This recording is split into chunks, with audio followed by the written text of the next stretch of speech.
కృష్ణ మురారి అలాగే ఆదర్శ్ ముకుందులు కలిసి సరదాగా బయటకు వెళ్దాం అన్నట్టు గుడికైతే వెళ్తారు.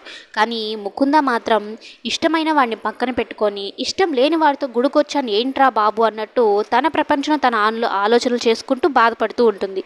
ఇంతలో ఆదర్శ్ ఏమో కొబ్బరికాయని కొట్టబోతూ తన చేతికి అయితే బాగా నలిగిపోవడంతో నొప్పికి అలమటిస్తూ ఉన్నా కూడా పట్టించుకోదు. తన ధ్యాసలో తన లోకంలో తను ఉంటుంది. ఇక కృష్ణ ఉండి ముకుంద ఆదర్శ్కి అంత పెద్ద దెబ్బ తగిలితే నువ్వేంటి అలా చూస్తూ ఉన్నావు అని అయితే అనడంతో ఒక్కసారిగా చూసేసరికి ఆదర్శ్లో మురారి కనిపిస్తాడు ఈ ముకుందకి.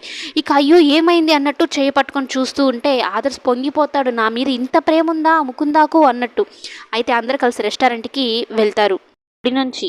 అప్పుడు ఆదర్శ్ తినలేక చాలా ఇబ్బంది పడుతూ ఉంటే ఇక మురారి ఏమో నేను తినిపించిన ఆదర్శ్ అంటే కృష్ణ ఉండి అయ్యో ఏ సిటీ సార్ మీకు కొంచెమైన బుద్ధి ఉందా అసలు తన భార్య పక్కనుండగా మీరెలా తినిపిస్తారు ముకుంద నువ్వు తినిపించు మీ ఆయనకి అనేది చెప్తూ ఉంటే ఇక ఆదర్శ్ ముకుంద ఒకరి మొహాలు ఒకరు చూసుకుంటూ ఉంటారు. ఇక ఏముంది ముకుందకు మాత్రం ఆదర్శ్లో మురారియే కనిపిస్తున్నాడు కాబట్టి ప్రేమగా ఆదర్శ్కే మురారి అనుకొని తినిపిస్తుంది. మరి కమింగ్ ఎపిసోడ్లో ఏం జరగబోతుంది నెక్స్ట్ ఎపిసోడ్